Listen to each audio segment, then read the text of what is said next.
start off with, just have a listen to this. It's my 1-year anniversary. But if you didn't get that, yes, I've been on YouTube of sorts for 1 year now.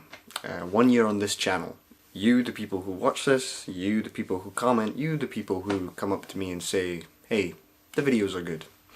You're the ones who keep me going. This is the reason why I've been doing this for you.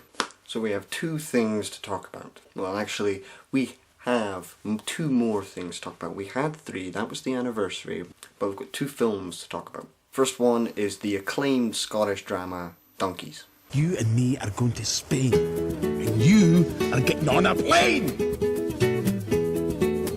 And attention, ladies and gentlemen, I give you a stunning array of animal sculptures from around the world. What? Chinese, or that Mexican squirrel. It's onyx. It'll drive away evil spirits and you can open your beer bottles at the same time. Donkeys is the story of a 64-year-old man who has found out that over the last times he's been to the hospital, he is going to be dying quite soon, be it of a heart problem or the cancer that he suffers from. At this point, he wants to try and rebuild the relationship with his family, his daughters, his granddaughters, and all the people around him, trying to fix everything. The character we talk about is played by James Cosmo. His character is old but young at heart. He's going to Spain in a couple of months. He drinks a lot. He's been bad in the past, and he's had a troubled past with his daughter and his family, especially surrounding the works of her husband. But inside, he's old and lonely. No matter how many friends he can find, he's lonely at heart, and we sympathise with this character. He's also got massive health problems. He urinates in the bed, he can't control his bladder, he finds it hard to walk and breathe. And this is a character who is from Scotland, and I'm not saying all old guys from Scotland are like this, where they're all tough men, but this guy, he's lived through it all, and to see a character to him go down in tears is really emotional. The act that he does at the end sort of undermines all the work that he's doing in the film to try and mend his relationship. To say the least, it's a selfish act. And by the end, all he thinks is that money can mend a lot of things. Which really, really isn't true. The relationship that you're trying to show your daughter is something else entirely.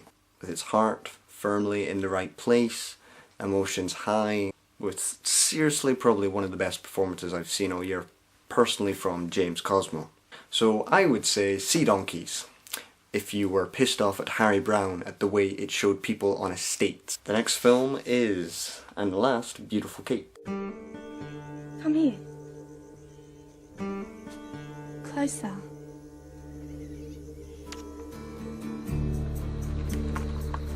This is it. This is what we drove halfway across the continent for. It's called home. Little story, I actually went to the cinema to try as I might, to go see this film. But it wasn't showing it for one reason and one reason only. I went there, it said 1 o'clock showing, and the film was delayed. The screening copy of the film wasn't there. The real, whatever it is, digital copy, DVD, was not there. So it's been about 2 to 3 months, I think, by now. I've had a poster to motivate me to see this film, to remind me, and I finally just got finished actually watching it. So Beautiful Kate is the story about past and present with the son and father's relationship, about how, essentially, how their family drew apart. You have Ned, a writer played by Ben Mendelsohn, who has a problem with getting over the past. Same with his father. These are 2 characters who are going through out in the Australian outback for their last time before Bruce finally passes away, trying to reconcile with what happened to their sister and daughter, and why Ned's brother committed suicide. 지금이는? Ned, Ow! blames the mugs go. You tell him that too, or is that just for me? No, we never did get the chance to talk about that last summer, did we? Why did you run off like that? Look, we couldn't do this some other time, could we? You have any idea how much we needed you here? It has a nice fine line between the past, the future, and the old and the young, especially with a little, I would say, character played by Tony, who is an obnoxious, really annoying girl who Ned is dating and planning on marrying, who eventually leaves. And with Bruce, it shows the divide of, you know, what is accepted by him and what is really not accepted by her, you know, picking him up, having to do all these chores. It has a nice fine line between that and showing results of what it can be like to be old and young. A bit like Another Year, but without a really big shocking twist. Okay, I won't say the twist is particularly shocking, because if you read the back it pretty much says what it is. 15. This film contains very strong language, strong sex and incest theme. But the most interesting thing about Beautiful Kate is not its beauty with Kate or her relationship. I don't think that's particularly explored very well, but the relationship between father and son.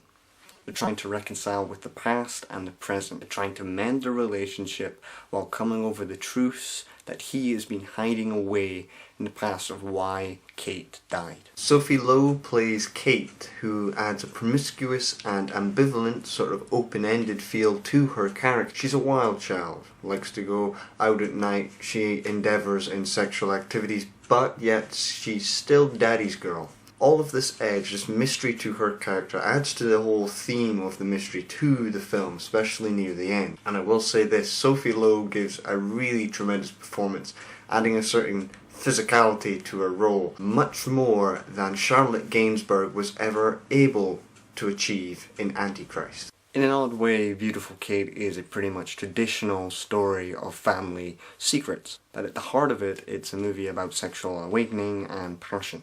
Beautiful Kate is elegantly portrayed in the outback of Australia with a wonderful, really wonderful soundtrack.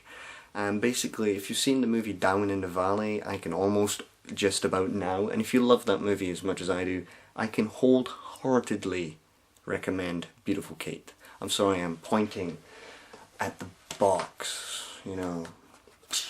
But the problem with me with Beautiful Kate is that it's told in the past and the present. The past is much more interesting than the present. I'm not saying that the father and son relationship wasn't the most interesting part. It was. But my thing is that Kate would have been a much more interesting character if she hadn't died, if she was a character who had basically stayed alive and it was about their hidden secret, how they coped with what they did when they were young. But as it stands, it's a really solid, really pretty much entertaining but entirely gripping and pretty much devastating film by the end. Beautiful Kate, to put the pun right over here, is that it needs no makeup.